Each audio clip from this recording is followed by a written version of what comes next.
opportunity for me to work on small things that I've wanted to work on to better myself. Catch up on video games I've wanted to play for a long time, or stuff like that. So we've had that opportunity. I think we've all had the opportunity to be able to do that now. It's just, who are the people that are actually utilizing that time.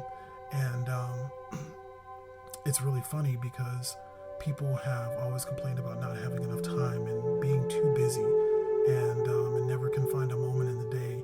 And here comes a pandemic, and here we are.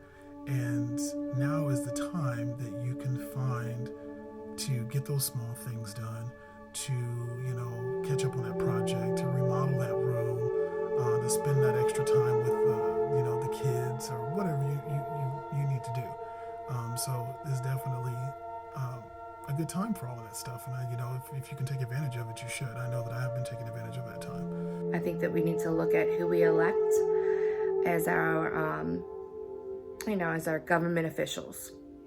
We have had to kind of let these people make decisions as far as our, health goes or our safety goes. And we've had to watch them, how they've prepared us through this pandemic, how they've taken us through this pandemic. So hopefully we can learn to, when we go vote, to kind of picture what these people would do and bring us through a pandemic like so. It makes you realize how small our world really is. This virus originated in China, and very quickly it made its way here.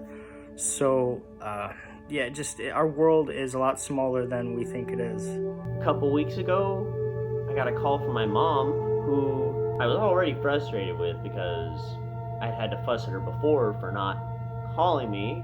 I like to hear from my mom every week or so. She lives in Shreveport, it's another city away, so I don't get to see her often. She called me and told me that she was homeless because of COVID-19. I offered her to come stay with me, said she'd get back to me. She called me back, and I guess something happened that she didn't have to come down south to live with me. I haven't heard from her, and I can't go see her because the stay-at-home order.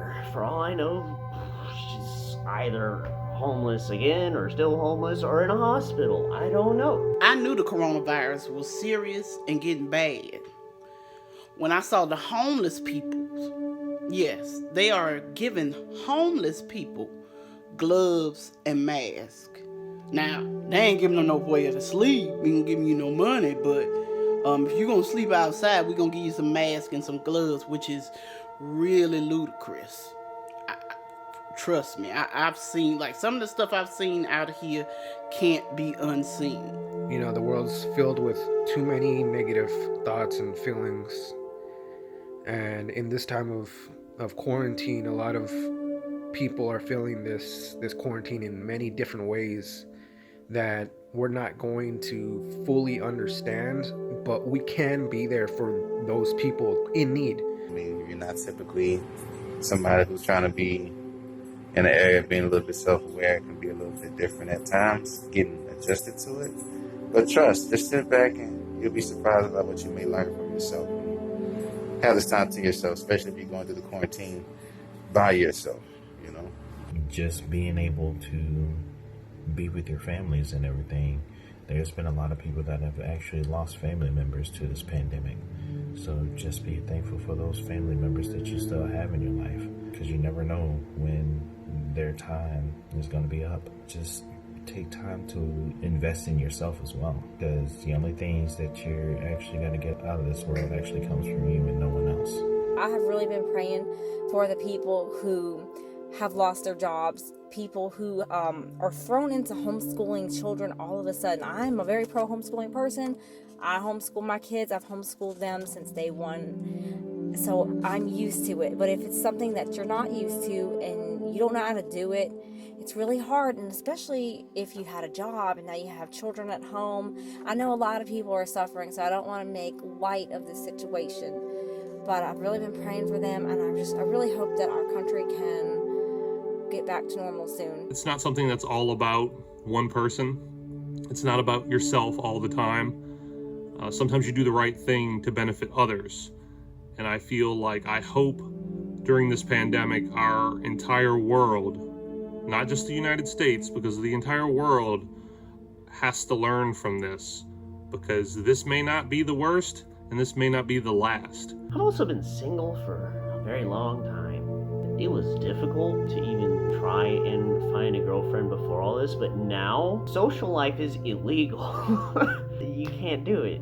It's just not doable. It's not going to happen. Just be more grateful. Open your mind up a little bit more. Go out and walk, read a book. Like, put your phone down. Go look out in the sun. Go sit out and be with nature for a moment. Stick your hands in the dirt like you were when you was a child, you know? Let's get back to a little bit more of a purist standpoint. From nature, at least. If not for one another, you know? Don't take stuff for granted. I feel like this is a situation that was kind of like, it's not going to be that big a deal, and it turned out to be a big deal, and now we're all in a mess. Don't take these things for granted, because it can blow up into what it is now, and even though we are recovering from it slowly but surely, we can do things to be ready. I hope our government learns how to be ready, and I hope our people, the people of the United States and even other countries, learn how to be ready. Stay safe and hang in there. This too shall pass, because, to borrow a phrase, we are Americans, not Americans. I give the tightest hugs. I guess I'm gonna hug my dogs too, because they want to get. Oh. Never mind. Remember, social distancing only means physical distancing, right? Keep in touch with your loved ones. Let them know you're thinking about them, and don't ignore them, okay? Or make them feel ignored.